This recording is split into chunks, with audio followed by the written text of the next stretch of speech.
మావోయిస్టులతో సంబంధాల కేసులో అరెస్ట్ అయి జీవిత ఖైదు అనుభవిస్తున్న ఢిల్లీ యూనివర్సిటీ మాజీ ప్రొఫెసర్ జిఎన్ సాయిబాబా, ఆయనకి 54 సంవత్సరాలు, బాంబే హైకోర్టు పరిధిలోని నాగపూర్ బెంచ్ మంగళవారం నాడు నిర్దోషిగా ప్రకటించింది. ఈ కేసులో సెషన్స్ కోర్టు ఆయనకు విధించిన జీవిత ఖైదును రద్దు చేసింది. సాయిబాబాతో పాటు అరెస్ట్ అయిన మరో 5గురిని కూడా నిర్దోషులుగా న్యాయస్థానం పేర్కొంది. నిందితులపై ఉన్న అభియోగాలను రుజువు చేయడంలో ప్రాసిక్యూషన్ విఫలమైనట్లు ధర్మాసనం అభిప్రాయపడింది. రాష్ట్ర అధికారులు ఇచ్చిన అనుమతి చట్టపరం కాదని మతిలేని చర్యగా తీవ్ర వ్యాఖ్యానాలు చేసింది. కొన్ని కరపత్రాలు ఏదో ఒక రాజకీయ సాంఘిక విచారధారతో కూడిన సాహిత్యం కలిగి ఉండటాన్ని ఉపా కింద నేరంగా పరిగణించలేము. పౌరులు అలాంటివి డౌన్లోడ్ చేసుకున్నంత మాత్రాన అది నేరం కాదు. హింసా ఉగ్రవాదాల్లో క్రియాశీలక పాత్రకు సంబంధించిన ఖచ్చితమైన ఆధారాలు ఉండాలని కోర్టు స్పష్టం చేసింది. ఈ కారణంగా అభియోగాలను కొట్టివేస్తున్నట్లు కూడా వెల్లడించింది. నిందితుల విడుదలకు తాము ఆదేశాలు జారీ చేశామని, ఈ దశలో తీర్పుపై స్టే విధించి వారి వ్యక్తిగత స్వేచ్ఛ హక్కును భంగం కలిగించలేమని ప్రాసిక్యూషన్ వినతిని ధర్మాసనం త్రోసిపుచ్చింది. అయితే కథ ఇక్కడితో ముగియలేదు. బాంబే హైకోర్టు తీర్పుపై సుప్రీంకోర్టును ఆశ్రయించాలని మహారాష్ట్ర ప్రభుత్వం నిర్ణయించింది. నిషేధిత మావోయిస్టులతో సంబంధాలు ఉన్నాయని 90% వైకల్యంతో వీల్చైర్కు పరిమితమైన సాయిబాబాను, మరో 5గురిని మహారాష్ట్ర పోలీసులు 2014లో అరెస్ట్ చేశారు. అనంతరం ఈ కేసు విచారణను ఎన్ఐఏ చేపట్టింది. 2017 గడ్చిరోలి సెషన్ కోర్టు నిందితులందరికీ జీవిత ఖైదు విధించింది.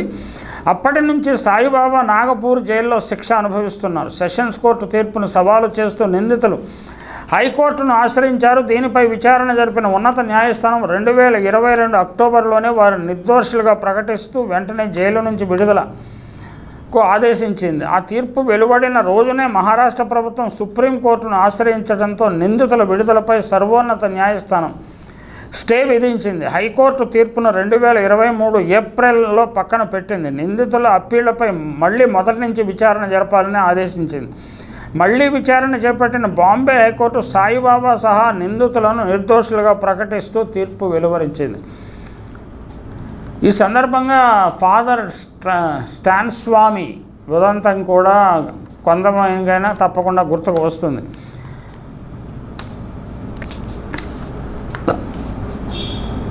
అయితే ఈ లోపుగా ప్రొఫెసర్ సాయిబాబా ఆయన సహనిందితుల జీవితంలో 10 సంవత్సరాలు విలువైన సమయాన్ని కోల్పోయారన్న విషయం గుర్తుంచుకోవాలి. అదో పెను విషాదం అని భావించాలి. నిజానికి 2015-20 సంవత్సరం మధ్యకాలంలో ఉపా చట్టం కింద అరెస్ట్ అయిన వారిలో 3% కంటే తక్కువ మందికి మాత్రమే శిక్ష పడింది. అంటే 100 కేసులు నమోదు చేస్తే 3 కేసులు, 3 కంటే తక్కువ కేసుల్లో మాత్రమే శిక్ష పడుతున్నది.